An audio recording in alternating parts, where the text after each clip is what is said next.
le Dieu du ciel habite en toi, cela veut dire que tu es un Dieu. Mais pourquoi tu as peur des ennemis? Pourquoi tu as peur de se lancer des combats? Un chrétien, notre nature, c'est la nature d'un lion. Le lion ne recule jamais devant les combats. Peu importe la manière dont l'ennemi se présente, tu dois rougir. Tu dois rougir. Ne te laisse pas au merci des ennemis. Ne te laisse pas la mort te terrasser. Ne te laisse pas la maladie te terrasser. Ne te laisse pas l'envoûtement te terrasser. Lève-toi. Si tu étais abattu, le temps est arrivé de défier les ennemis.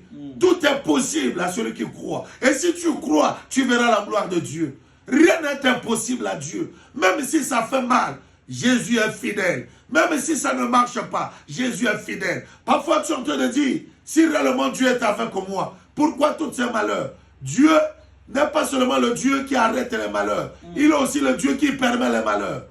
Dieu avait permis que la fournaise soit chauffée 7 fois et que Shadrach, Meshach et Abednego soient jetés à l'intérieur. Et c'est le même Dieu-là qui était rentré dans le feu pour libérer son peuple.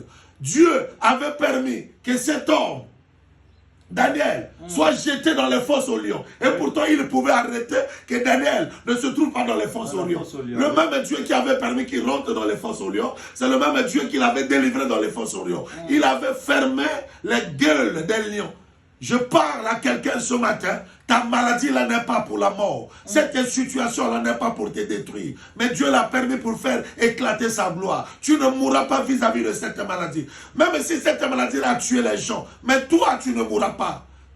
Toi, tu as les promesses de Dieu en toi. Les promesses sont plus têtues, plus que les combats. Les promesses sont plus têtues, plus que cette maladie. À cause des promesses de Dieu qui sont en toi, tu ne mourras pas. Tu ne succomberas pas. Tu vas s'en sortir dans cette situation. De la manière dont Shadrach et Meshach étaient sortis dans la fournaise, sains et saufs. De la manière dont Daniel était sorti dans la fosse aux lions.